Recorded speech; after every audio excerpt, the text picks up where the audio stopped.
Bismillahirrahmanirrahim. Assalamualaikum warahmatullahi wabarakatuh. Innal hamdalillah nahmaduhu wa nasta'inuhu wa nastaghfiruh wa na'udzu billahi min shururi anfusina wa min sayyiati a'malina. Man yahdihillahu fala mudilla lahu wa man yudlil fala hadiyalah. Asyhadu an la ilaha illallah wahdahu la syarikalah wa asyhadu anna Muhammadan abduhu wa rasuluhu la nabiyya ba'dah. Salawat dan salam semoga senantiasa tercurahkan kepada Nabi Muhammad sallallahu alaihi wasallam beserta para keluarga, para sahabat dan orang-orang yang istiqomah berjalan di bawah naungan sunnah beliau hingga hari kiamat kelak. Para pemirsa Ahsan TV, senang sekali kita ketemu lagi dalam kajian Islam ilmiah kita, yaitu bersama Ustadz Ahmad Zainuddin Al-Banjari LC Hafizahullahu Ta'ala dalam pembahasan manhaj Imam Syafi'i dalam akidah, dan kitab ini di buah karya dari Dr. Muhammad bin Abdul Wahab Al-Aqil.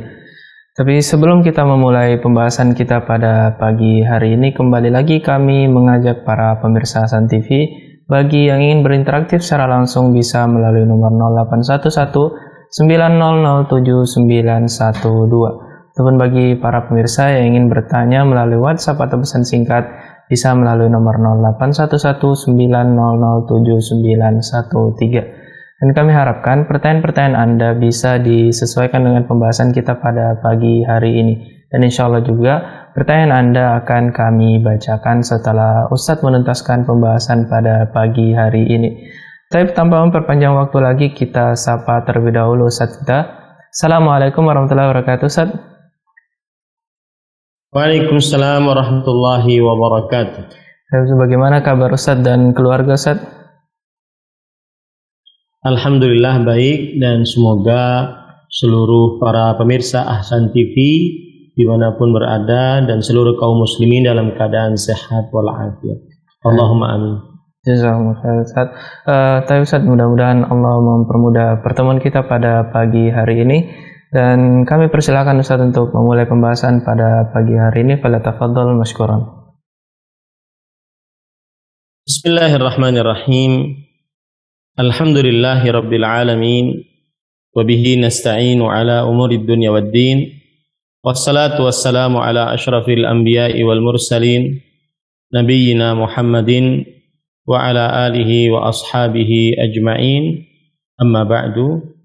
Alhamdulillah, kita bersyukur pada Allah Subhanahu wa Ta'ala pada hari ini, hari Selasa pagi 29 Al-Muharram 1443 Hijriah, kita dimudahkan oleh Allah Subhanahu wa Ta'ala untuk kembali duduk bersama mengkaji kitab Manhajul Imam Syafi'i di Itsbatil Aqidah. Manhaj Imam Syafi'i dalam akidah, dan ini adalah pertemuan yang ke-21 yang ditulis oleh Fadilatul Syekh Al-Allamah Profesor Dr. Muhammad bin Abdul Wahab Al-Aqil rahimahullahu ta'ala. Salawat dan salam semoga selalu Allah berikan kepada Nabi kita Muhammad sallallahu alaihi wasallam, pada keluarga beliau, para sahabat, serta orang-orang yang mengikuti beliau sampai hari kiamat kelak. Dengan nama-nama Allah yang husna dan sifat-sifatnya yang ulia, kita berdoa, Allahumma inna nas'aluka ilman nafi'an wa rizqan tayyiban wa amalan mutaqabbala. Wahai Allah, sesungguhnya kami memohon kepada Engkau ilmu yang bermanfaat, rezeki yang baik, dan amal yang diterima. Allahumma amin. Ahibatil muslimun, afanillah wa iyyakum. Para pemirsa Ahsan TV dan seluruh kaum muslimin yang saya cintai karena Allah, semoga Allah Subhanahu wa Ta'ala selalu memberikan afiat kepada kita di dunia dan di akhirat. Pada kesempatan kali ini kita membahas masih di dalam Al-Mabhatsus Tsalits, pembahasan yang ketiga, Ushulus Syafi'i fi Itsbatil Aqidah.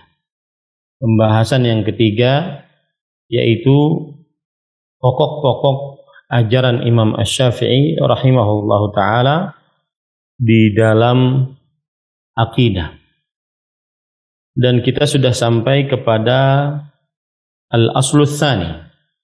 Al-aslul awal kita sudah bahas, pokok ajaran yang pertama Imam Asy-Syafi'i rahimahullah yaitu al-iltizamu bil kitabi was sunnah, yaitu berpegang teguh kepada Al-Quran dan Sunnah. Dan kita sudah baca bagaimana kedudukan Sunnah Nabi Muhammad sallallahu alaihi wa ala alihi wasallam menurut Imam Asy-Syafi'i rahimahullahu ta'ala. Dan juga kita sudah membaca bagaimana bantahan beliau kepada orang-orang yang mengingkari sunnah Nabi Muhammad sallallahu alaihi wasallam dijadikan sebagai hujjah, sandaran hukum. Kemudian kita juga sudah membaca tentang pembagian-pembagian orang-orang yang mengingkari sunnah Nabi Muhammad sallallahu alaihi wasallam sebagai sandaran hukum. Dan pada pokok ajaran yang kedua yaitu kita sudah mempelajari bagaimana pokok ajaran Imam Asy-Syafi'i dalam hadis ahad. Hadis ahad, hadis yang di bawah derajatnya dari mutawatir, bagaimana kedudukannya menurut Imam Asy-Syafi'i rahimahullah. Bagaimana syarat penerimaan hadis menurut Imam Asy-Syafi'i. Kemudian apa yang dihasilkan dari hadis ahad menurut Imam Asy-Syafi'i. Ini sudah kita pelajari semua. Kemudian beramal dengan hadis ahad menurut Imam Asy-Syafi'i rahimahullah. Kemudian juga hukum Imam Asy-Syafi'i rahimahullah atas orang yang menolak hadis ahad, dan juga sikap Imam Asy-Syafi'i rahimahullah terhadap taklid. Baik, pada kesempatan kali ini kita akan membahas pada halaman yang ke-127 yaitu al-aslus tsalits, pokok ajaran Imam Asy-Syafi'i yang ketiga. Disebutkan di sini ta'zimu li fahmi sahabah, pengagungan Imam Asy-Syafi'i rahimahullah terhadap pemahaman para sahabat Nabi radhiyallahu anhu.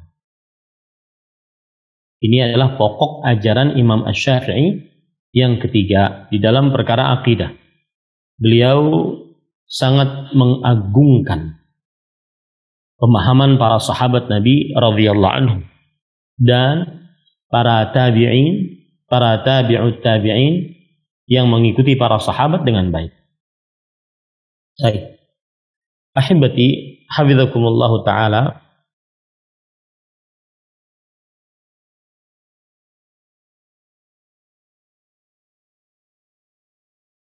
pada halaman 127 penulis mengatakan ta'zimuhu bi fahmi as-sahabah wa ittiba'uhu lahum radhiyallahu anhum sabaqa 'inda dzikri manhajis salaf fi itsbatil aqidah wa bayanu makanati as-sahabah 'inda salafil ummah wa annahum 'indahum bil makanil 'ali wal mansibir rafi' wa annahum qudwatuhum fi dinihim wa dunyahum. Pokok ajaran yang ketiga Imam Asy-Syafi'i rahimahullahu ta'ala berkata, penulis kitab mengatakan pengagungan Imam Asy-Syafi'i terhadap pemahaman para sahabat, dan juga pengikutan beliau kepada para sahabat Nabi radhiyallahu anhu. Telah disebutkan ketika menyebutkan metode dan tata cara para salafus salih, para sahabat dalam penetapan akidah, tentang penjelasan kedudukan para sahabat menurut para ulama salafus salih, dan bahwasanya menurut para ulama salafus salih, para sahabat Nabi radhiyallahu anhum memiliki kedudukan yang tinggi, pangkat yang tinggi, dan bahwasanya para sahabat Nabi adalah suri tauladan mereka, suri tauladan para ulama salafus salih di dalam perkara agama dan di dalam perkara dunia mereka.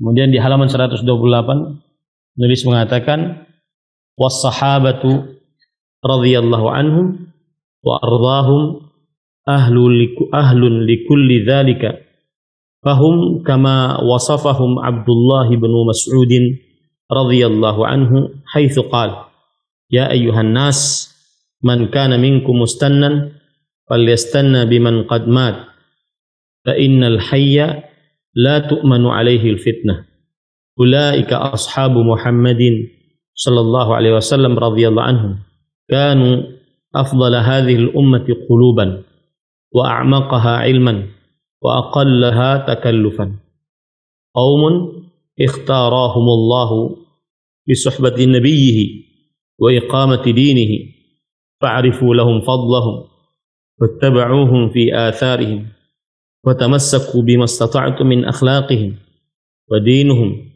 min akhlaqihim wa dinihim fa innahum kanu 'alal hudal mustaqim. Dan para sahabat Nabi radhiyallahu anhum, dan juga kita meridai mereka, adalah pantas untuk setiap dari hal itu. Mereka adalah sebagaimana yang disifati oleh Abdullah bin Mas'ud radhiyallahu anhu, bahwasanya Abdullah bin Mas'ud radhiyallahu anhu berkata, wahai manusia, siapa di antara kalian yang ingin mencari contoh, maka contohlah dengan orang-orang yang sudah meninggal, yaitu para sahabat Nabi. Siapa yang ingin mencari model yang dicontoh, suri tauladan, teladan-teladan yang baik, maka contohlah orang-orang yang sudah meninggal dari para sahabat Nabi radhiyallahu anhu. Karena sesungguhnya yang hidup tidak aman dari fitnah, dari kerusakan. Yang hidup tidak aman dari kerusakan. Mereka adalah para sahabat Nabi radhiyallahu anhum, para sahabat Nabi Muhammad sallallahu alaihi wasallam. Mereka adalah orang-orang yang paling baik hatinya dari seluruh umat Nabi Muhammad sallallahu alaihi wasallam. Mereka adalah orang-orang yang paling dalam ilmunya dari seluruh umat Nabi Muhammad sallallahu alaihi wasallam. Mereka adalah orang-orang yang paling sedikit berpura-pura di dalam sikap mereka. Mereka adalah suatu kaum yang dipilih oleh Allah Subhanahu wa taala untuk menjadi sahabat Nabi dan menegakkan agamanya. Maka kenalilah kedudukan mereka, keutamaan mereka, dan ikutilah mereka di dalam jejak-jejak langkah mereka, dan berpegang teguhlah dengan semampu kalian terhadap akhlak-akhlak mereka dan juga ajaran-ajaran mereka. Sesungguhnya mereka para sahabat Nabi radhiyallahu anhum benar-benar di atas petunjuk yang lurus. Kemudian penulis mengatakan, qala Hudzaifah radhiyallahu anhu, ya ma'syaral qurra istaqimu wa khudhu tariqa man kana qablakum. Fa wallahi la in istaqamtum laqad sabaqtum sabqan ba'ida wa in akhadtum yaminan wa shimalan laqad dalaltum dalalan ba'ida. Hudzaifah bin Yaman radhiyallahu anhu, sahabat yang memegang rahasia Rasulullah sallallahu alaihi wasallam, berkata, wahai para ahli baca Al-Quran, luluslah kalian, ambillah jalan orang-orang sebelum kalian. Demi Allah, jika kalian lurus, maka sungguh kalian telah mendahului dengan pendahuluan yang sangat jauh. Dan jika kalian mengambil ke kanan atau ke kiri, artinya menyimpang ke kanan, berbelok ke kanan atau berbelok ke kiri, maka sungguh kalian sesat dengan kesesatan yang sangat jauh. Dua perkataan ini menunjukkan bagaimana kedudukan para sahabat Nabi radhiyallahu anhu, dan memang pantas mereka orang-orang yang dijadikan sebagai suri tauladan. Memang pantas mereka dijadikan sebagai orang-orang yang dicontoh. Mereka adalah orang-orang yang paling baik hatinya, paling ikhlas, paling jauh dari sifat sombong, paling jauh dari sifat hasad, dengki. Itulah para sahabat Nabi radhiyallahu anhu. Mereka orang-orang yang paling dalam ilmunya, karena mereka belajar langsung dengan Rasulullah sallallahu alaihi wasallam. Karena mereka paham betul tentang sebab turunnya ayat-ayat Al-Quran, dan mereka paham betul tentang sebab keluarnya hadis Rasul sallallahu alaihi wasallam dari mulut Rasulullah sallallahu alaihi wasallam. Mereka adalah orang Arab yang sangat fasih dengan bahasa Arabnya, dan Al-Quran dan hadis sebagai sumber agama Islam, sumber ilmu agama Islam, dengan Al-Quran dengan bahasa Arab. Makanya wajar mereka adalah orang yang paling dalam ilmunya. Maka pantas kita untuk mencontoh dan mensuri tauladani dan beragama sesuai dengan pemahaman para sahabat Nabi radhiyallahu anhu. Mereka orang-orang yang apabila mengamalkan sebuah amalan, maka mereka jika keliru dalam mengamalkan amalan tersebut, mereka senantiasa dikoreksi, dibenarkan oleh Allah dari atas langit dan oleh Rasulullah sallallahu alaihi wasallam. Inilah yang membuat mereka sangat dalam ilmunya, yang menjadikan kita memahami Al-Quran dan hadis Rasul sallallahu alaihi wasallam dengan pemahaman para sahabat Nabi radhiyallahu anhu. Kemudian yang menarik juga dari perkataan Abdullah bin Mas'ud radhiyallahu anhu adalah bahwa para sahabat Nabi radhiyallahu anhu, mereka orang yang paling sedikit, paling minimal berpura-pura, baik dalam perkara akidah, dalam perkara ibadah, dalam perkara akhlak dan adab. Mereka sangat sedikit berpura-pura. Maksudnya berpura-pura tidak seperti orang munafik. Lisannya mengaku Islam, hatinya penuh dengan kekafiran. Maksudnya berpura-pura tidak seperti orang-orang yang mereka itu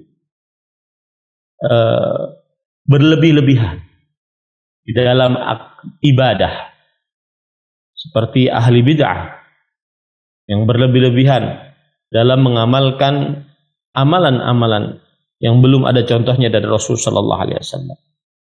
Mereka senantiasa menjadi pedoman hidup mereka adalah al-iqtisadu fi sunnah khairun minal istihadi fil bid'ah. Artinya sederhana sesuai dengan sunnah Rasul sallallahu alaihi wasallam lebih baik daripada bersungguh-sungguh, berluas-luas dalam perbuatan bid'ah. Itulah yang dimaksud dengan paling minimal dalam berpura-pura.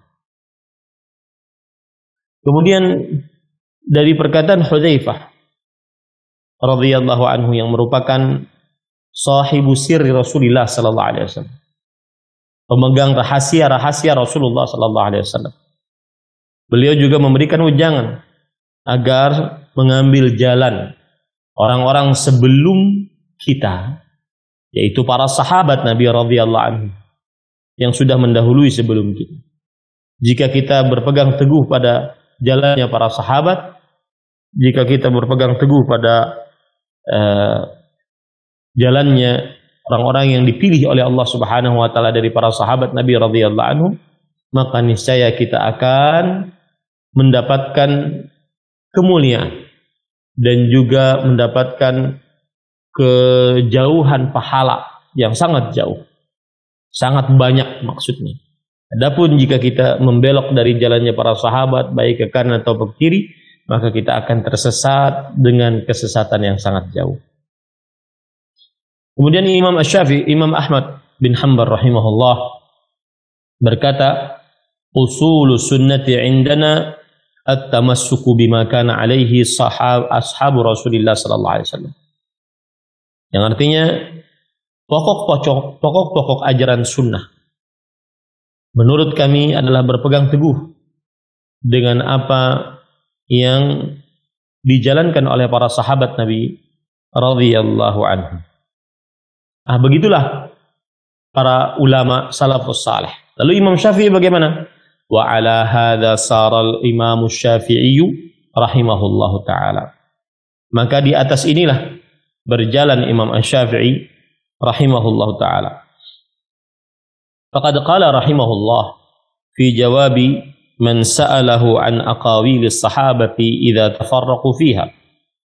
Imam Asy-Syafi'i rahimahullah telah berkata tentang jawaban atau dalam jawaban seorang yang bertanya kepada beliau tentang para perkataan-perkataan para sahabat jika terpecah-pecah di dalamnya. Artinya ada beberapa pendapat dari para sahabat Nabi radhiyallahu anhu.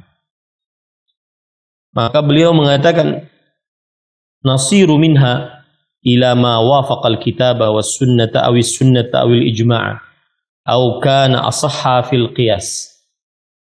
Kita akan menjadi dari pendapat tersebut apa yang sesuai dengan Al-Quran atau hadis atau ijma' atau yang paling sahih di dalam qiyas. Qala al-munadhir afara'aita idza qala al-wahidu minhum al-qawla la yuhfadhu an ghairihi minhum fihi lahu muwafaqatan wala khilafan atajidu laka hujjatan bittiba'ihi fi kitabin aw sunnatin aw amrin ajma'an nasu alaihi fayakuna minal asbab allati qulta biha khabaran. Jika orang yang mendebat berkata, kata Imam Syafi'i, apa pendapatmu? Jika ada yang berkata, salah seorang dari para sahabat mengatakan sebuah perkataan tidak dihafal dari selainnya dari mereka di dalamnya yang menyepakati atau yang menyelisihinya, apakah engkau mendapati bagimu sebagai sandaran hukum untuk mengikutinya di dalam Al-Quran ataupun dalam hadis Rasulullah sallallahu alaihi wasallam, atau dalam sebuah perkara yang orang-orang bersepakat di atasnya, maka akhirnya menjadi sebab yang engkau katakan dia adalah sebagai khabar. Maksudnya, kata Imam Syafi'i rahimahullah, kalau ada dari sahabat Rasulullah yang berpendapat dengan sebuah pendapat, pendapat tersebut tidak dikatakan oleh sahabat-sahabat yang lain, pendapat tersebut juga tidak ada yang menyelisihi dan tidak ada yang menyepakatinya, dan kalau begitu, apakah engkau akan mengikuti pendapat tersebut dan engkau akan menjadikan pendapat tersebut sebagai sandaran hukum?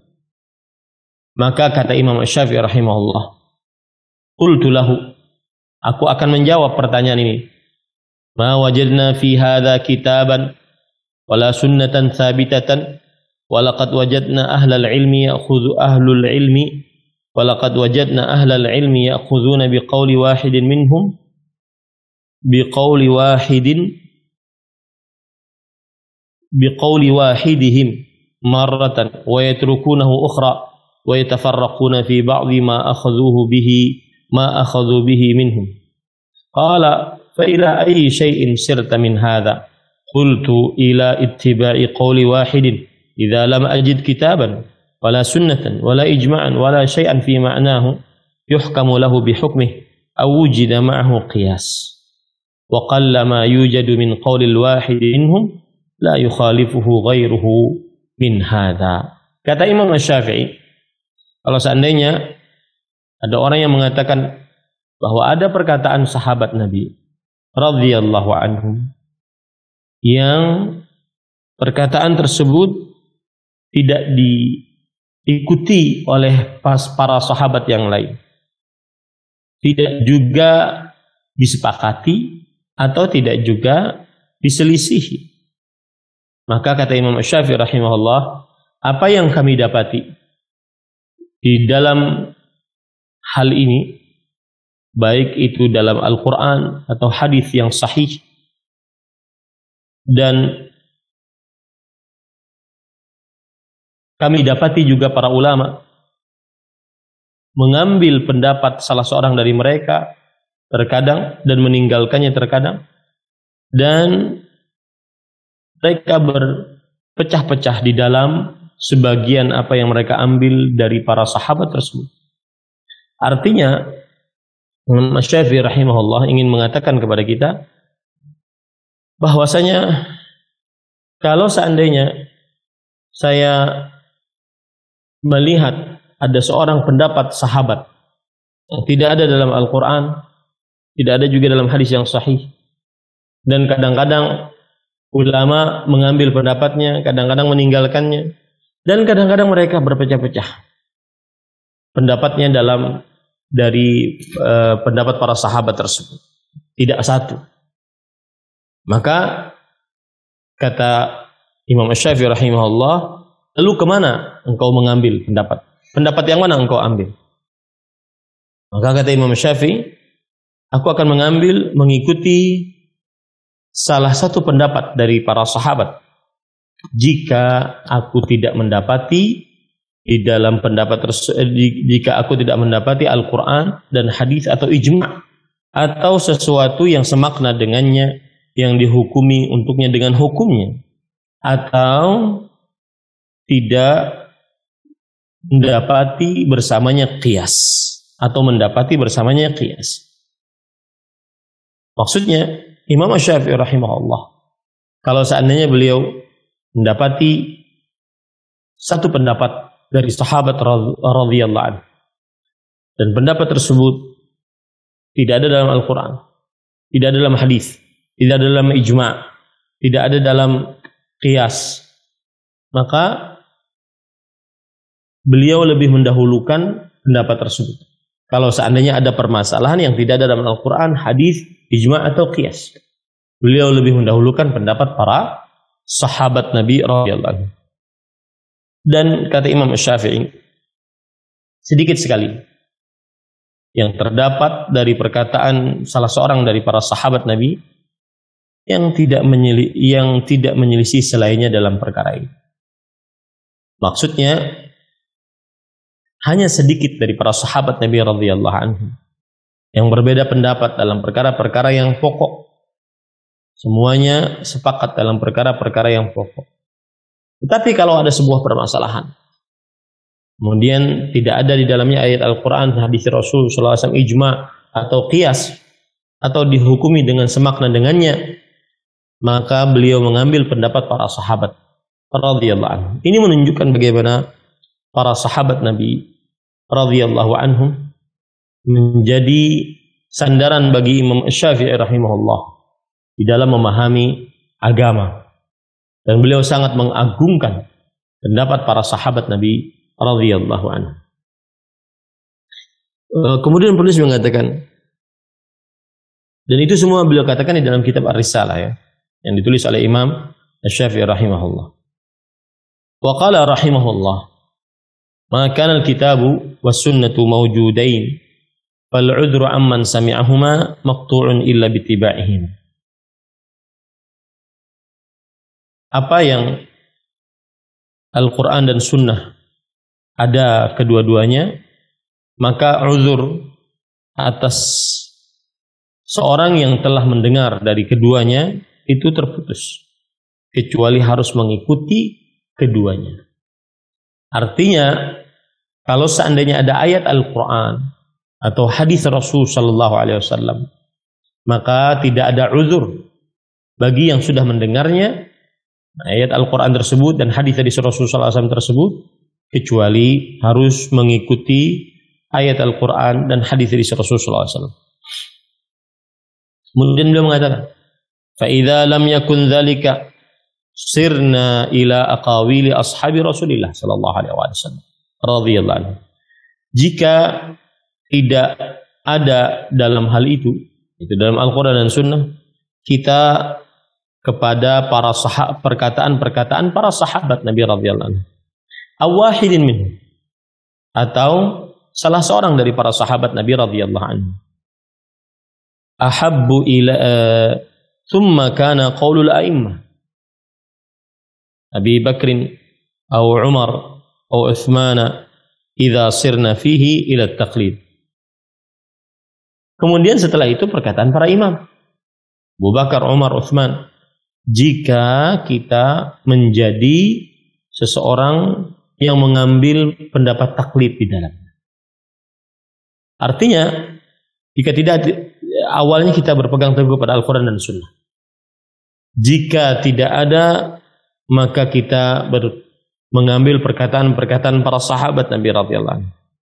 Jika atau salah seorang dari para sahabat.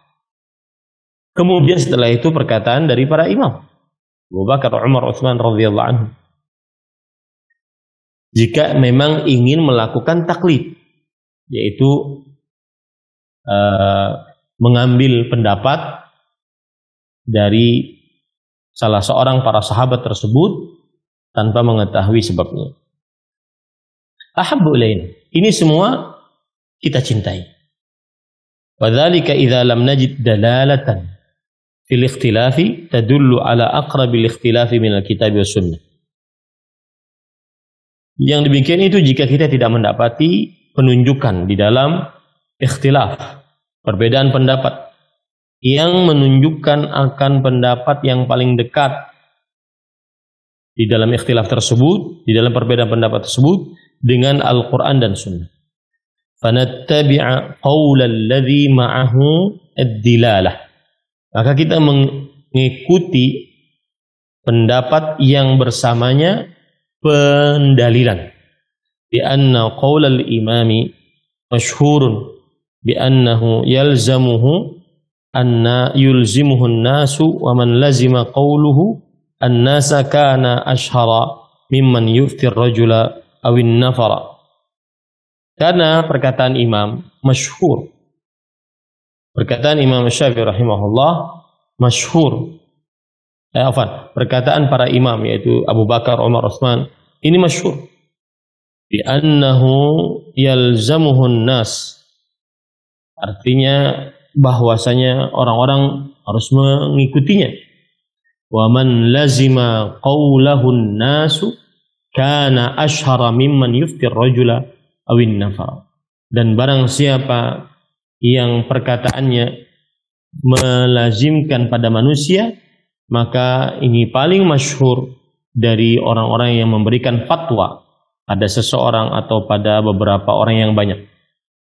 Artinya, kata Imam Syafi'i rahimahullah, kalau kita tidak mendapati dalil, maka kita mengambil pendapat para imam Abu Bakar, Umar, Utsman, karena mereka adalah orang-orang yang fatwanya dilazimi oleh manusia. Beliau yang paling masyhur untuk menentukan fatwa pada zaman beliau. Wa qad ya'khudhu bi futyahu aw yad'uha. Dan terkadang seseorang mengambil dengan fatwanya aw yad'uha, atau meninggalkannya. wa aktsarul muftina yuftuna lil khassati fi buyutihim wa majalisihim. Dan kebanyakan ahli fatwa memberikan fatwa pada orang-orang khusus mereka, di rumah-rumah mereka, di majlis-majlis mereka. Wala ta'nil 'ammah bima qalu inayatuhum bima qala al-imamu. Wa qad wajadna al-a'immata yabtadi'una fayas'aluna 'anil ilmi minal kitabi was sunnah bima aradu an yaqulu fihi. Kemudian, dan ini fatwa tidak umum dengan apa yang mereka ucapkan. Inayatuhum bima qala al-imam. Perhatian mereka terhadap apa yang diucapkan oleh imam. Dan kami telah mendapati para imam memulai dengan bertanya tentang ilmu dari Al-Quran dan Sunnah di dalam apa yang mereka inginkan untuk mengucapkan di dalamnya. Wa yaquluna wa yukhbiruna bi khilafi qawlihi. Dan mereka berkata dan mereka mengabarkan berbeda dengan perkataan mereka. Wa yaqbaluna minal makhbar wa la yastankifuna ala an yarji'u li taqwahum Allah azza wa jalla. Maka mereka menerima dari apa yang dikabarkan dan mereka tidak menolak untuk kembali karena mereka takwa kepada Allah Subhanahu wa taala. Wa fadlihim fi halatihim, dan juga keutamaan mereka dalam keadaan-keadaan mereka. Fa idza lam yujad an ahadil a'immah, jika tidak terdapat dari salah seorang para imam, fa ashabu Rasulillah sallallahu alaihi wasallam min ad-din fa fi mawdhi'in akhadna bi qawlihim wa kana ittiba'uhum aula bina min ittiba'i min ba'dihim.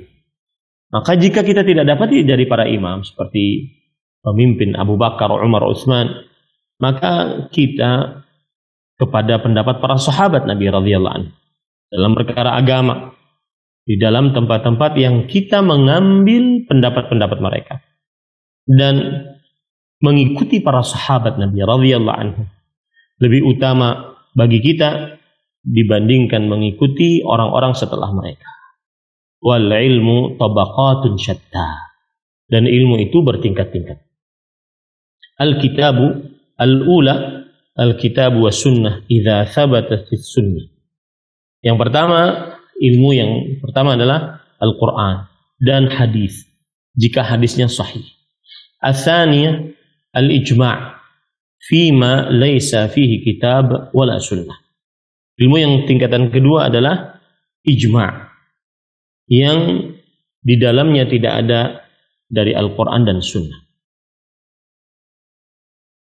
Ats-tsalitsah an yaqula ba'du ashabin Nabi sallallahu alaihi wasallam wala na'lamu lahu mukhalifan minhu. Yang ketiga, sebagian sahabat berpendapat dan kita tidak mengetahui ada yang menyelisihi dari pendapat sebagian sahabat tersebut. Ar-rabi'ah ikhtilafu ashabin Nabi sallallahu alaihi wasallam fi dzalik, yaitu perbedaan pendapat di antara para sahabat Nabi radhiyallahu anhu di dalam hal itu. Al-khamisatu al-qiyasu ala ba'd at-tabaqat wa li'isari ila syai'in ghairi al-kitab wa sunnah wa huma mawjudan wa inna ma yu'khadhu al-ilmu man a'la. Yang kelima adalah qiyas atas sebagian tingkatan-tingkatan ilmu tersebut dan tidak dijadikan kepada sesuatu selain Al-Quran dan Sunnah, sedangkan kedua-duanya ada, tetapi diambil ilmu dari yang paling atas. Maksudnya adalah yang paling utama jadikan sebagai dalil adalah Al-Quran dan Sunnah. Yang kedua jadikan sebagai dalil adalah ijma', jika tidak ada secara spesifik dari Al-Quran dan Sunnah. Yang ketiga, perkataan sebagian sahabat dan tidak ada yang menyelisih perkataan sahabat tersebut. Yang keempat, yaitu perbedaan pendapat di antara para sahabat. Yang kelima adalah qiyas. Dan yang paling utama dikerjakan adalah berpegang teguh kepada Al-Quran dan Sunnah Rasul Sallallahu Alaihi Wasallam. Kemudian penulis mengatakan, wa mimma yadullu ala ittiba'ihi lis-sahabati radhiyallahu anhu wa ta'zimihi li fahmihim ma dzakarahu al-Baihaqi min kalam Asy-Syafi'i rahimahullah fi ar-risalatil qadimah riwayatul Hasan bin Muhammad Az-Za'farani haitsu yaqulu Asy-Syafi'i rahimahullah. Dan dari yang menunjukkan atas pengikutan Imam Asy-Syafi'i rahimahullah terhadap para sahabat radhiyallahu anhu dan pengagungan beliau terhadap pemahaman para sahabat, apa yang disebutkan oleh Imam Al-Baihaqi dari perkataan Imam Asy-Syafi'i rahimahullah di dalam surat yang lama yang diriwayatkan oleh Al-Husain bin Muhammad Az-Za'farani, bahwa beliau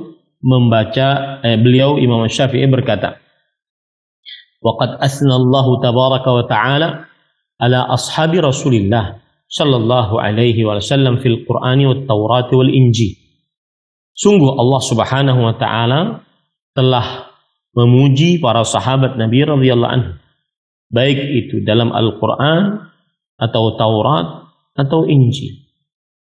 Wa sabaqa lahum ala lisani Rasulillah sallallahu alaihi wasallam minal fadl ma laysa li ahadin ba'dahu. Dan telah tersebutkan bagi para sahabat Nabi radhiyallahu anhu melalui lisan Rasul sallallahu alaihi wasallam keutamaan-keutamaan yang tidak dimiliki oleh seorang pun setelah para sahabat. Farahimahumullah wa hanna'ahum bima atahum min dzalika bibulughi a'la manazilis siddiqin wasyuhada wassalihin.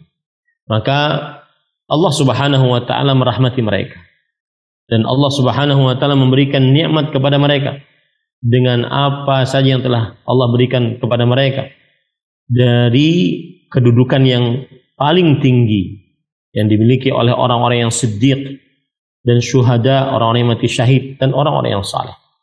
Hum addau ilaina sunana Rasulillah sallallahu alaihi wasallam. Para sahabat Nabi radhiyallahu anhum, kata Imam Asy-Syafi'i, telah menyampaikan kepada kita ajaran-ajaran Rasulullah sallallahu alaihi wasallam. Wa syahaduhu, dan ajaran-ajaran tersebut dan para sahabat Nabi radhiyallahu anhum menyaksikan Rasulullah sallallahu alaihi wasallam. Dan juga wal wahyu yanzilu alaih. Para sahabat Nabi radhiyallahu anhu menyaksikan ketika wahyu turun kepada Nabi Muhammad sallallahu alaihi wasallam. Fa'alimu ma arada Rasulullah sallallahu alaihi wasallam amman wa khasan wa azman wa irsyadan. Maka para sahabat Nabi radhiyallahu anhu mengetahui apa yang diinginkan oleh Rasulullah sallallahu alaihi wasallam. Baik itu yang umum, yang khusus, kemudian yang wajib, yang ditekankan ataupun yang ditunjuki. Maksudnya para sahabat Nabi radhiyallahu anhu menurut Imam Asy-Syafi'i rahimahullah adalah orang yang paling paham tentang ajaran Rasulullah sallallahu alaihi wasallam. Karena mereka hidup saat wahyu turun kepada Nabi Muhammad sallallahu alaihi wasallam. Mereka tahu bagaimana keumuman di dalam dalil. Mereka tahu apa yang menjadi kekhususan di dalam dalil. Mereka mengetahui ini perintah ditekankan, ini adalah petunjuk yang disunnahkan. Wa arafu min sunnatihi ma arafna wa jahilna wa hum waqfaqana fi kulli ilm. Dan mereka mengetahui dari sunnah Rasul sallallahu alaihi wasallam apa yang sudah kita ketahui juga, tetapi kita tidak tahu. Sedangkan mereka lebih tinggi di dalam setiap ilmu dari kita. Wajtihadin wa wara'in wa aqlin wa amrin istadrakaha bihi ilmun wastanbata bihi wa ara'ahu wastumbita bihi wa ara'uhum lana ahmad wa aula bina min ara'ina indana li anfusina wallahu a'lam. Kata Imam Syafi'i rahimahullah, para sahabat Nabi radhiyallahu anhum mereka lebih paham, mereka mengenal sunnah Rasul sallallahu alaihi wasallam sebagaimana kita mengenal. Tetapi kita tidak mengenal sunnah-sunnah yang lain. Sedangkan mereka lebih tinggi ilmunya daripada kita. Di dalam setiap ilmu, di dalam setiap istihad dalam beribadah, sikap wara, di dalam kecerdasan, dan dalam perkara yang mereka mengetahui ilmu di dalamnya. Kemudian mereka juga mengambil intisari-intisari dan pendapat-pendapat mereka lebih terpuji, lebih utama untuk kita dibandingkan pendapat-pendapat kita dalam diri kita, di sisi kita. Wallahu a'lam. Intinya Imam Syafi'i rahimahullah mengagungkan sekali pemahaman para sahabat Nabi radhiyallahu anhu. Kemudian beliau berkata, waqala waman adrakna mimman narda aw hukiya lana anhu bi baladina wa saru fima lam ya'lamu li Rasulillah sallallahu alaihi wasallam fihi sunnatan ila qaulihim in istama'u wa qawli ba'dihim in tafarraqu fahakadha naqulu wa lam nakhruj min aqawilihim wa in qala wahiduhum wa la yukhalifuhu ghairuhu akhadna biqaulihi. Dan Imam Syafi'i juga berkata, ini masih dalam kitab Manaqib yang ditulis oleh Imam Al-Baihaqi, siapa yang kami dapati dari orang-orang yang kami relai atau dikisahkan untuk kami tentangnya di daerah kami dan mereka menjadi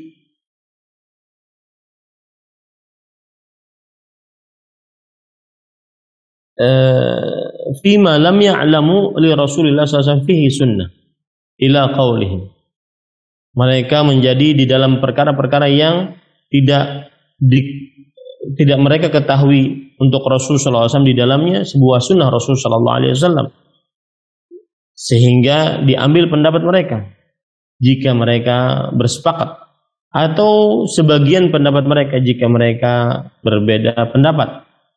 Maka demikianlah kita berpendapat dan tidak keluar dari pendapat-pendapat mereka. Jika salah seorang dari mereka berkata dan tidak diselisih oleh selain mereka, maka kami mengambil pendapat mereka. Maksud dari perkataan Imam Syafi'i ini adalah bahwa pendapat para sahabat Nabi radhiyallahu anhu, apabila tidak ada yang menyelisihi pendapatnya dari para sahabat yang lain, maka kita mengambil pendapat tersebut. Dan pendapat para sahabat lebih kita relai untuk diambil. Atau pendapat para sahabat Nabi radhiyallahu anhu, ketika terjadi perbedaan pendapat di antara para sahabat, ini pendapat ini, maka kita mengambil pendapat para sahabat, salah satunya lebih utama kita lakukan. Ini perkataan Imam Asy-Syafi'i rahimahullah. Beliau mengatakan juga, wa ma'lumun anna a'zama ma yutaba'u fihi as-sahaba radhiyallahu anhum masail al-aqidah fa mutaba'atuhum aula bil muslimi min mutaba'ati ayyi ahadin fatadabbar. Kemudian penulis mengatakan, dan yang sudah kita ketahui bersama bahwa yang paling agung apa yang diikuti dari perkataan para sahabat radhiyallahu anhum adalah permasalahan-permasalahan akidah. Maka mengikuti pendapat mereka dalam permasalahan-permasalahan akidah lebih utama bagi seorang muslim dibandingkan mengikuti siapapun dari manusia. Maka ini harus dipahami baik-baik. Begitu kata penulis kitab Syekh Al-Allamah Profesor Dr. Abdul Razzaq Muhammad bin Abdul Wahhab Al-Aqil hafizahullah ta'ala.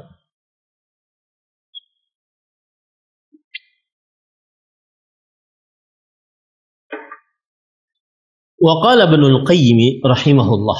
Kemudian penulis membawakan perkataan Imam Ibnul Qayyim rahimahullah. Tadi sudah berkata perkataan para sahabat Imam Syafi'i rahimahullah yang menunjukkan bagaimana beliau sangat mengagungkan pemahaman para sahabat Nabi dan juga pendapat-pendapat para sahabat Nabi radhiyallahu anhum. Kemudian Imam Al-Qayyim mengatakan, wa qad tanaza'a as-sahabatu fi katsirin min masailil ahkam wa hum sadatul mu'minin wa akmalul ummati imanan. Dan sungguh telah terjadi perbedaan pendapat di antara para sahabat dalam kebanyakan dari permasalahan-permasalahan hukum. Dan mereka adalah pemimpin-pemimpin orang beriman dan orang-orang yang paling sempurna imannya di antara umat Islam. Walakin bihamdillah lam yatanaza'u fi mas'alatin wahidatin min masailis sifat asma'i was sifat. Akan tetapi dengan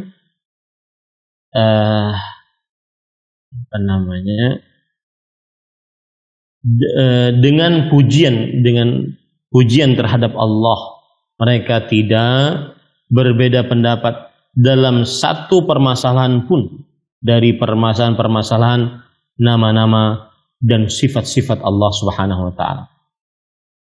Wal af'al, dan juga perbuatan-perbuatan Allah. Bal kulluhum ala isbati ma nataqa bihil kitab was sunnah kalimatan wahidatan min awwalihim ila akhirihim. Tetapi seluruh dari mereka di atas penetapan apa yang telah disebutkan oleh Al-Quran dan hadis Rasul sallallahu alaihi wasallam. Satu ucapan dari awal mereka sampai akhir mereka. Lam yasumuha ta'wilan. Tidak diracuni dengan sikap ta'wil di antara mereka. Walam yuharrifuha an mawadhi'iha tabdilan. Dan tidak merubah dari tempatnya yang benar perubahan apapun. Walam yabdu li syai'in minha ibtalan. Dan tidak nampak dari mereka sedikit pun dari pembatalan nama-nama dan sifat-sifat Allah Subhanahu wa taala. Wala darabu laha amsalan. Dan para sahabat Nabi radhiyallahu anhum juga tidak meletakkan misal-misal, misalkan sifat-sifat Allah dengan makhluknya. Walam yadfa'u fi suduriha wa a'jaziha walam yaqul ahadun minhum yajibu sarfuha an haqa'iqiha. Dan tidak ada mereka menolak dalam hati-hati mereka, di dalam diri-diri mereka, dan tidak ada seorang pun dari mereka yang berpendapat wajib untuk dipalingkan dari hakikatnya tentang sifat-sifat tersebut. Wa hamalaha ala majazihi wa hamliha ala majazihi bal talaqawha bil qabuli wat taslim. Dan tidak ada seorang pun dari mereka yang membawa kepada majaz, tapi menerimanya dengan penerimaan dan juga ketundukan. Wa qabaluha bil iman wat ta'zim. Dan mereka menerimanya dengan iman dan pengagungan. Wa ja'alul amra fiha kullaha amran wahidan. Dan mereka menjadikan seluruh perkara satu perkara. Wa ajruha ala sunanin wahidin. Dan mereka menjalankannya di atas sunnah yang satu. Walam yaf'alu kama fa'ala ahlul ahwa. Dan para sahabat Nabi radhiyallahu anhum tidak melakukan sebagaimana dilakukan oleh para pengikut hawa nafsu wal bid'ah, dan juga para pengikut bid'ah. Haitsu ja'aluha idhim, yang mana menjadikan para ahli bid'ah dan pengikut hawa nafsu menjadikan nama-nama dan sifat-sifat tersebut adalah sesuatu yang tertolak. Fa aqarru bi ba'dihha wa ankaru ba'daha. Sebagiannya diterima dan sebagiannya lagi diingkari. Min ghairi furqanin mubin, tanpa ada dalil yang nyata. Ma'a anna lazima lahum ankaruhu kallazimi fima aqarruhu bihi wa athbatuhu.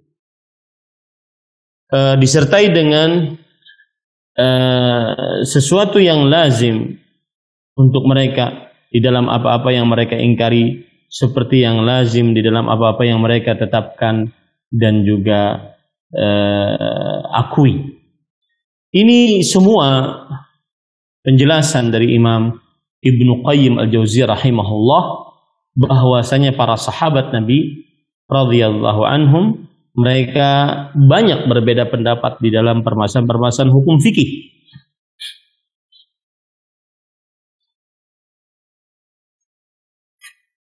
Mereka banyak berbeda pendapat dalam permasalahan-permasalahan hukum fikih. Tetapi dalam permasalahan akidah seperti nama-nama Allah dan sifat-sifat Allah Subhanahu wa taala, mereka sedikit tidak ada berbeda pendapat di dalam permasalahan nama-nama dan sifat-sifat Allah Subhanahu wa taala. Apa yang disebutkan nama Al-Qur'an, dari nama-nama dan sifat-sifat tersebut mereka terima. Nah, ini adalah al-aslus tsalits, pokok ajaran Imam Syafi'i yang ketiga, yaitu mengagungkan pemahaman para sahabat Nabi radhiyallahu anhum. Ini yang bisa disampaikan, silahkan kepada pembawa acara. Wallahu a'lam. Jazakumullah khairan kepada Ustaz atas ilmunya, mudah-mudahan bisa bermanfaat bagi kita semua dan mudah-mudahan Allah selalu memberikan kesehatan dan kebaikan lainnya kepada Ustaz. Tapi para pemirsa Ahsan TV, itulah tadi pembahasan kita pada kitab Manhaj Imam Syafi'i dalam Akidah bersama Ustaz kita Ustaz Ahmad Zainuddin Al-Banjari Al-Hafizahullahu Ta'ala. Dan alhamdulillah para pemirsa Ahsan TV, tibalah saatnya kita masuk ke sesi selanjutnya, yaitu sesi tanya jawab. Dan kembali lagi kami mengajak para pemirsa Ahsan TV, bagi yang ingin berinteraksi secara langsung bisa melalui nomor 081190079112. Dan bagi para pemirsa yang ingin bertanya melalui WhatsApp atau pesan singkat, bisa melayangkan pertanyaannya di nomor 081190079113. Tapi sambil kita menunggu penelpon yang masuk, kita bacakan terlebih dahulu Ustaz pertanyaan yang sudah masuk melalui WhatsApp. Pertanyaan pertama Ustaz. Assalamualaikum warahmatullahi wabarakatuh. Ustaz, saya mau bertanya. Suami saya meninggalkan sholat 5 waktu. Saya sudah mengingatkannya, tapi tetap masih tidak sholat. Bagaimana saya selanjutnya? Apa dosa atau tidak? Jazakallahu khairan. Bismillah. Walhamdulillah, wassalatu wassalamu ala Rasulillah wa ala alihi wa ashabihi wa man wala.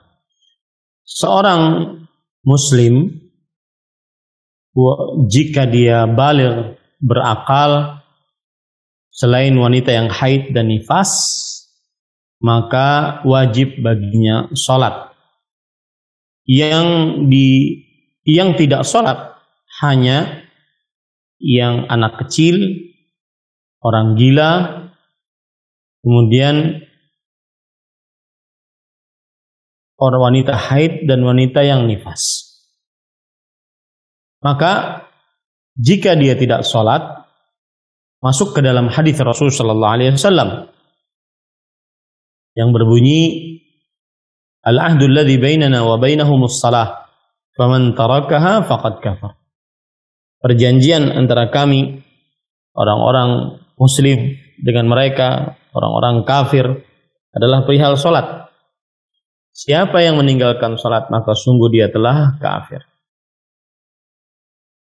Dalam hadis yang lain Rasulullah SAW bersabda, "Baina ar-rajuli wasyirki wal kufri tarkus salah." Jarak antara seseorang dengan kesyirikan dan kekufuran adalah meninggalkan sholat. Jika seseorang sudah meninggalkan sholat, maka tidak ada jarak antara seseorang dengan kesyirikan dan kekufuran. Dan siapa yang memperhatikan hadis ini, maka dia paham bahwa orang yang tidak sholat, maka dia kafir, keluar dari agama Islam.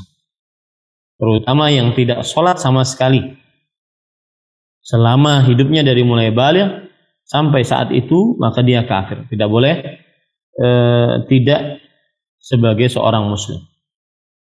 Wanita muslimah yang sholat tidak diperbolehkan bersuamikan laki-laki yang tidak sholat. Baik itu kita mengambil pendapat bahwa laki-laki tersebut adalah kufrun akbar atau laki-laki tersebut kufrun asghar. Kufrun akbar, kekufuran yang mengeluarkan dari agama Islam. Bahwa orang yang tidak sholat, maka dia keluar dari agama Islam. Atau kufrun asghar, orang yang tidak sholat, maka dia melakukan dosa besar, lebih besar daripada berzina, membunuh, mencuri, karena dia tidak sholat. Nah, seorang perempuan muslimah yang sholat tidak diperbolehkan di bawah kekuasaan suami yang tidak sholat. Maka yang wajib dilakukan oleh wanita muslimah tersebut adalah dia menasihati suami tersebut. Jika tidak ada dampak dari nasihatnya, maka dia mengumpulkan dua keluarga besar agar dua keluarga besar tersebut menasihati sang suami. Jika sudah tidak ada nampak, sudah dikumpulkan tetapi tidak juga berpengaruh kepada suami, masih tidak sholat, maka pada saat itu dia berdoa kepada Allah dan beristikharah jika dia yakin dia meminta cerai dari suaminya. Nah, seorang wanita muslimah tidak berhak dan tidak boleh di bawah kekuasaan laki-laki yang kafir karena dia tidak sholat. Wallahu a'lam. Nah. Baik, jazakumullah khairan pada Ustadz atas jawaban. Mudah-mudahan bisa bermanfaat bagi penanya. Dan kita lanjut Ustadz ke pertanyaan selanjutnya Ustadz, dari hamba Allah. Assalamualaikum warahmatullahi wabarakatuh. Ustadz, di daerah saya di Jawa sedang ramai melakukan sedekah laut, tapi mereka tidak berniat syirik, tapi hanya memberikan makanan untuk arwah gentayangan. Bagaimana menyikapinya sedangkan mereka muslim Ustadz? Jazakumullah khairan. Coba ulangi pertanyaannya. Di daerah saya di Jawa sedang ramai melakukan sedekah laut, tapi mereka tidak berniat syirik, tapi hanya memberikan makanan untuk arwah gentayangan. Bagaimana menyikapinya sedangkan mereka muslim? Bismillah, walhamdulillah, wassalatu wassalamu ala rasulillah wa ala alihi wa sahbihi wa man wala. Sedekah laut adalah sedekah yang digelar. Biasanya dilakukan pada bulan Syawal atau juga pada seminggu setelah Lebaran. Dan sedekah laut ini dilakukan untuk mengusir roh yang gentayangan. Apa hukumnya? Maka jawabannya adalah bersedekah adalah ibadah. Dan ibadah tidak boleh dipalingkan kecuali hanya kepada Allah. Dan hanya niatnya untuk mendapatkan pahala dari Allah Subhanahu wa taala. Maka apabila sedekah tersebut ditujukan kepada selain mendapat ridha Allah, maka ini termasuk daripada syirik akbar. Karena memalingkan ibadah kepada selain Allah. Karena Allah Subhanahu wa taala menjadikan sedekah atau zakat adalah ibadah. Dan setiap ibadah hanya diberikan kepada Allah. Apabila ada orang yang melakukan sedekah laut, kemudian dia berasumsi bahwa sedekah laut ini dikerjakan untuk mengusir roh-roh jahat dengan cara memberikan sesaji kepada penguasa di laut tersebut. Maka jika diniatkan sedekah tersebut diberikan kepada penguasa laut selain Allah Subhanahu wa taala, ini juga syirik akbar. Karena memalingkan ibadah kepada selain Allah. Kemudian jika di dalam proses sedekah laut tersebut terjadi permintaan perlindungan kepada selain Allah, maka ini juga syirik akbar. Karena menjadikan ibadah minta perlindungan kepada selain Allah Subhanahu wa taala. Padahal Allah berfirman, "Qul a'udzu birabbil falaq, qul a'udzu birabbin nas." Katakanlah wahai Muhammad, aku berlindung dengan Tuhan yang memiliki waktu falak. Dalam surat yang lain, katakanlah wahai Muhammad sallallahu alaihi wasallam, aku berlindung dengan Tuhannya manusia. Ini semua menunjukkan bahwasanya minta perlindungan hanya kepada Allah. Dan minta perlindungan adalah ibadah yang tidak boleh diberikan kecuali hanya kepada Allah Subhanahu wa taala. Apabila ada orang melakukan sedekah laut, dia bersedekahnya niatnya hanya untuk Allah. Dia berikan sesaji tersebut kepada Allah. Dia minta perlindungan hanya dari Allah. Maka itu adalah perbuatan bid'ah.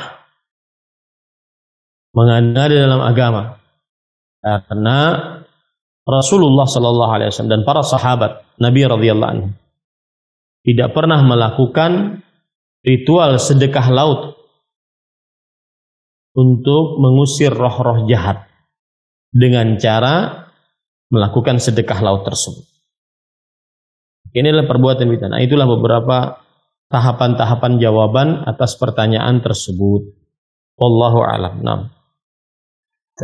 Jazakumullah khairan kepada Ustaz atas jawabannya, mudah-mudahan bisa bermanfaat bagi penanya. Ustaz, kita lanjut ke pertanyaan selanjutnya, Ustaz. Pertanyaan selanjutnya, apabila tidak ditemukan guru, ustadz, ulama di daerah kami untuk bertanya masalah agama, apakah boleh kami mengikuti perasaan kami saja? Apa solusi dari permasalahan ini? Dari hamba Allah di Jawa Barat. Bismillah, walhamdulillah, wassalatu wassalamu ala rasulillah wa ala alihi wa ashabihi wa man wala. Asal hukumnya seorang muslim bertanya kepada ahli agama. Allah berfirman dalam Al-Quran dalam 2 ayat yang sama, fas'alu ahla dzikri in kuntum la ta'lam. Bertanyalah kepada orang yang berilmu jika kalian tidak mengilmui. Maka seorang muslim bertanya kepada ahli agama. Apalagi di zaman sekarang dia bisa melalui media sosial. Sangat mudah untuk bertanya kepada orang yang dia anggap berilmu agama. Adapun bertanya kepada perasaannya, maka jika dia dalam sebuah perjalanan, kemudian dia tidak bisa berkomunikasi dengan para ulama di dalam perjalanan tersebut, lalu dia mendapati sebuah permasalahan, maka diperbolehkan seseorang untuk mengikuti hatinya yang paling dalam. Karena di dalam hati seorang muslim ada wa'idh, ada pemberi nasihat yang menunjuki kepada kebaikan. Selama hati tersebut tidak tercampur dengan hal-hal yang buruk, maka niscaya dia akan ditunjuki kepada kebaikan. Tetapi ini dengan catatan tidak dapat berkomunikasi ataupun mendapati sama sekali Al-Quran atau hadis atau para ulama yang bisa ditanyai tentang permasalahan yang dia hadapi. Wallahu a'lam. Nah. Jazakumullah khairan kepada Ustaz atas jawabannya, mudah-mudahan bisa bermanfaat bagi penanya. Kita lanjut ke pertanyaan selanjutnya lagi, Ustaz. Bagaimana cara memilih pendapat yang benar jika ada 2 pendapat berbeda dari ulama-ulama yang berbeda? Seperti dalam masalah posisi i'tidal dalam sholat, sebagian ulama melakukan sedekap, sementara sebagian ulama menaruh tangannya di samping badan. Mohon pencerahannya Ustadz dari Ibnu Kemal di Cikarang. Bismillah, walhamdulillah, wassalatu wassalamu ala rasulillah wa ala alihi wa ashabihi wa man wala. Jika yang mendapati permasalahan seperti ini adalah seorang ahli ijtihad, maka dia wajib beristihad. Melihat pada dalil-dalil dari Al-Quran atau pada hadis-hadis Rasul sallallahu alaihi wasallam. Kemudian dia beristimbat, mengambil hukum-hukum yang dia ambil dari hasil penelitian dia terhadap ayat-ayat Al-Quran atau hadis Rasulullah SAW. Dan tidak diperbolehkan baginya untuk melakukan taklid, yaitu mengikuti sebuah pendapat tanpa ada sebab, tanpa tahu sebab. Karena dia seorang ahli ijtihad. Dan ahli ijtihad pun berbeda-beda, bermacam-macam. Jika ahli ijtihad tidak sanggup dalam sebuah permasalahan ini untuk mengambil sebuah pendapat, atau ahli ijtihad kehabisan waktu untuk beristihad, sedangkan ada pekerjaan yang harus dikerjakan, ada fatwa yang harus diambil, atau ahli ijtihad dia keterbatasan sarana untuk mengetahui dalil, maka pada saat itu dia boleh untuk melakukan taklid kepada ulama yang dia anggap kuat pendapatnya berdasarkan dalil-dalil Al-Quran dan hadis Rasulullah SAW. Adapun penuntut ilmu, maka dia mengumpulkan pendapat-pendapat para ulama dengan dalil-dalilnya.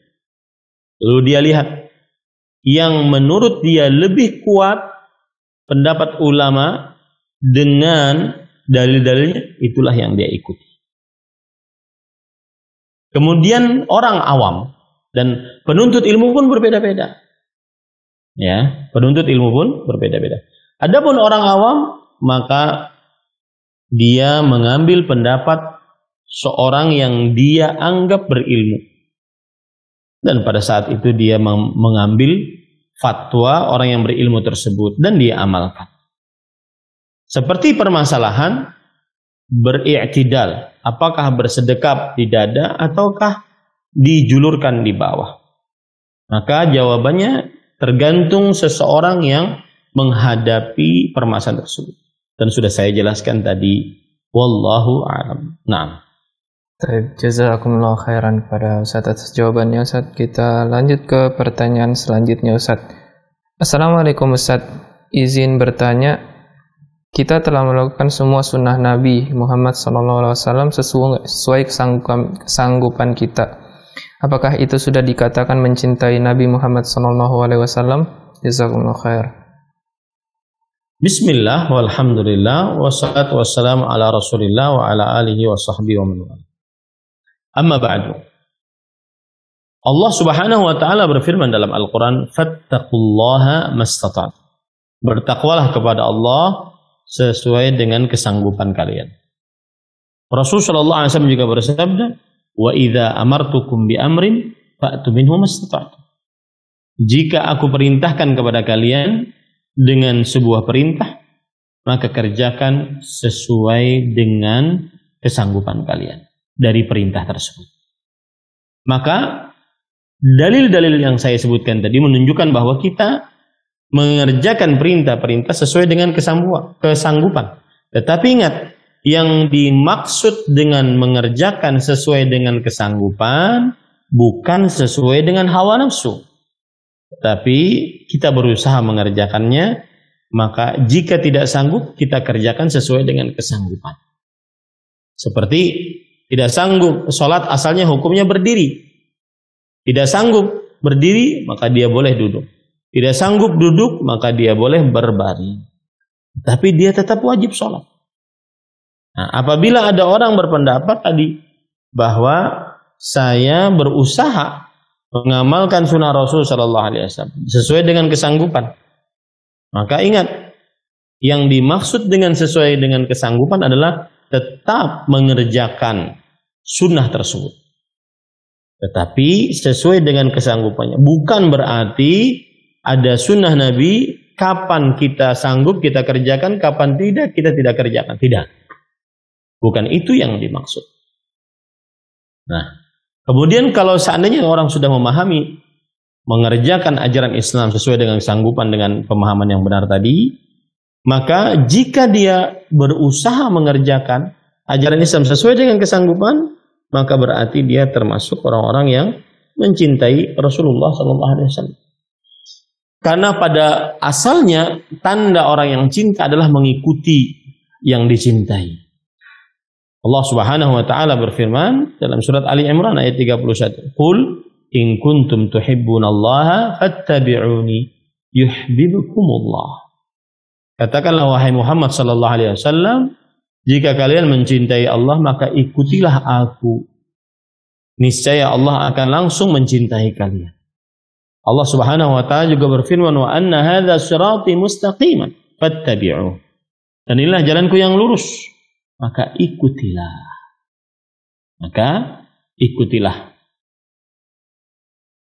Jadi seorang yang mencintai akan sangat taat dan sangat mengikuti yang dicintai. Ada pepatah Arab mengatakan, "Lau kana hubbuka shadiqan la ata'tahu, innal muhibba liman yuhibbu muti'u." Jikalau kecintaanmu benar, maka sungguh engkau akan benar-benar mentaatinya. Sesungguhnya yang mencintai terhadap yang dicintai sangatlah taat. Maka apabila tadi ditanya, jika seseorang mengerjakan sunnah Rasul sesuai dengan kesanggupan, ingat, kata-kata sesuai dengan kesanggupan, sesuai dengan pemahaman yang benar ya, bukan sesuai dengan hawa nafsu, maka itu tanda kecintaan. Dan semoga dengan kecintaan tersebut, dia dicintai oleh Allah Subhanahu wa ta'ala. Wallahu a'lam. Naam. Jazakumullah khairan pada Ustaz atas jawabannya. Mudah-mudahan bisa bermanfaat bagi penanya. Ustaz, pertanyaan selanjutnya sudah ada yang masuk melalui telepon. Kita angkat terlebih dahulu. Halo. Assalamualaikum. Waalaikumsalam warahmatullahi wabarakatuh. Dengan siapa dari mana, Pak? Dengan Abu Kasya di Bandung, Pak. Iya, silakan pertanyaannya, Pak. Ya. Assalamualaikum warahmatullahi wabarakatuh. Waalaikumsalam warahmatullahi wabarakatuh. Silakan. Saya mau bertanya, Ustaz, bagaimana hukum kita sholat di masjid yang arah kiblatnya itu menghadap ke kuburan? Kemudian hanya dibatasi dengan tembok dari masjid sendiri, Ustaz. Kemudian teman saya ini masih sholat di situ. Bagaimana, Ustaz, hukumnya? Syukran, jazakallahu khairan. Bismillah, walhamdulillah, wassalatu wassalamu ala rasulillah, wa ala alihi wa sahbihi wa man wala. Saya gambarkan ya Pak, bagaimana masjid tersebut. Misalkan ini ada masjid, kemudian di sini kiblat, kemudian di sini ada kuburan. Ya. Maka tidak boleh sholat di dalam masjid ini kecuali ada pagar yang menutupi tanah masjid dengan tanah kuburan, atau yang membedakan antara tanah masjid dengan tanah kuburan. Pagar masjid tersendiri dan pagar tanah kuburan tersendiri, baru diperbolehkan sholat di dalamnya. Hal ini berdasarkan hadis Rasul Sallallahu Alaihi Wasallam, la tusallu ilal kubur. Janganlah kalian sholat menghadap ke kuburan. Begitu juga dalam hadis Rasul Sallallahu Alaihi Wasallam, la'natullah 'alal yahud ittakhadhu qubur anbiya'ihim masajid. Allah melaknat kaum Yahudi dan Nasrani yang menjadikan kuburan-kuburan nabi mereka, dan dalam riwayat yang lain orang-orang saleh mereka, sebagai tempat ibadah. Maka untuk dua hadis ini terlarang seseorang sholat di dalam masjid yang di dalam masjid tersebut terdapat kuburan, atau masjid tersebut masih satu tanah dengan kuburan-kuburan yang ada di luarnya. Dan tidak ada yang memisahkan dari pagar atau tembok antara tanah masjid dengan tanah kuburan. Dan para ulama rahimahumullahu ta'ala berbeda pendapat dalam masalah ini. Apakah hukumnya haram ataukah hukumnya makruh larangan tersebut? Maka wallahu a'lam, pendapat yang lebih kuat adalah haram. Li'anna al-asla fin nahi lit-tahrim. Karena asal hukum dalam larangan menunjukkan kepada keharaman. Wat tahrim yadullu 'alal fasad. Dan keharaman jika dilakukan mengkonsekuensikan atau mengakibatkan kepada kerusakan. Maka pada saat itu jika ada orang sholat di masjid yang sudah kita jelaskan tadi, maka perbuatannya haram, dia berdosa atas sholatnya di situ. Kemudian sholatnya tidak sah, wajib dia mengulang di masjid yang tidak ada kuburannya atau masjid yang sudah berpagar dan membedakan antara tanah masjid dengan tanah kuburan.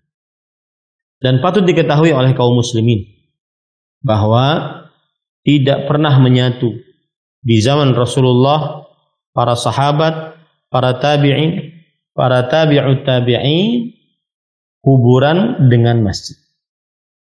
Tidak pernah menyatu dalam ajaran Islam kuburan dengan masjid. Wallahu a'lam. Nah. Baik, jazakumullah khairan kepada Ustaz atas jawabannya, mudah-mudahan bisa bermanfaat bagi penanya. Kita lanjut ke pertanyaan kita yang terakhir Ustaz pada pertemuan kita pada pagi hari ini. Assalamualaikum warahmatullahi wabarakatuh. Pak Ustaz, mertua kalau sudah berwudu bila tersentuh anak mantu, apakah batal wudunya? Terima kasih, dari Marta.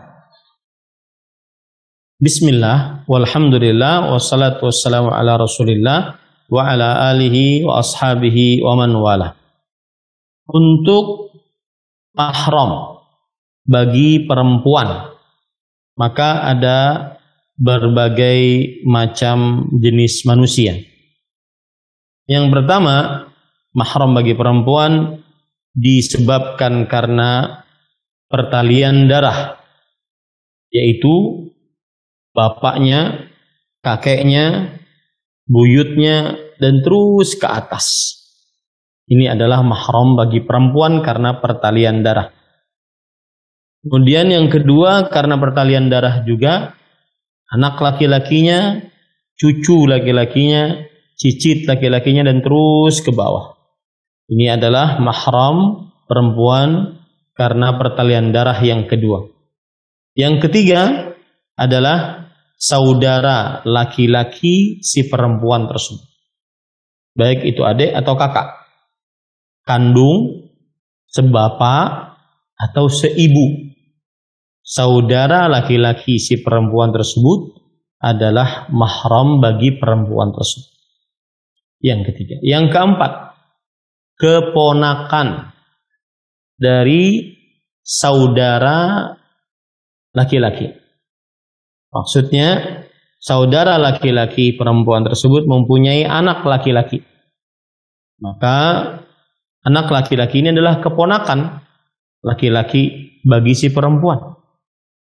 Keponakan laki-laki bagi si perempuan, yang mana keponakan ini adalah anak dari saudara-saudara laki-laki si perempuan tersebut, itu adalah mahramnya.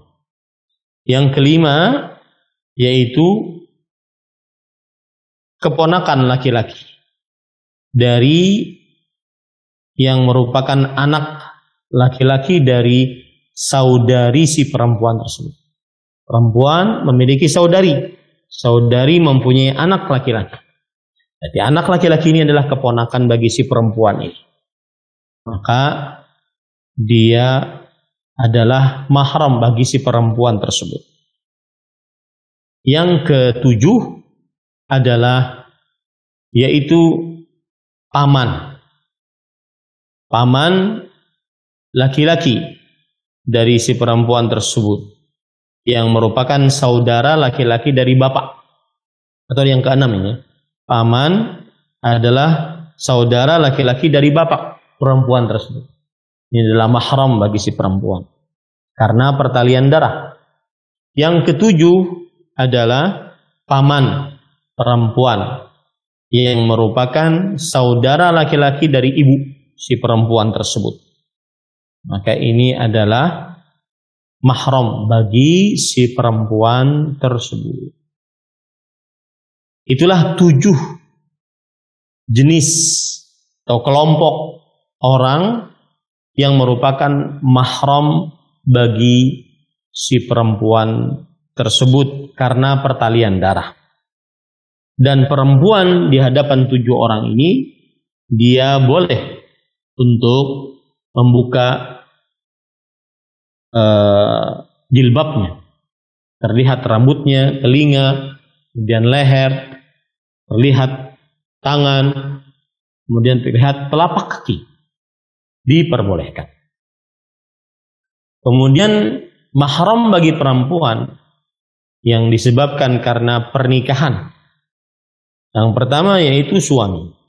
Suami adalah merupakan suaminya perempuan tersebut.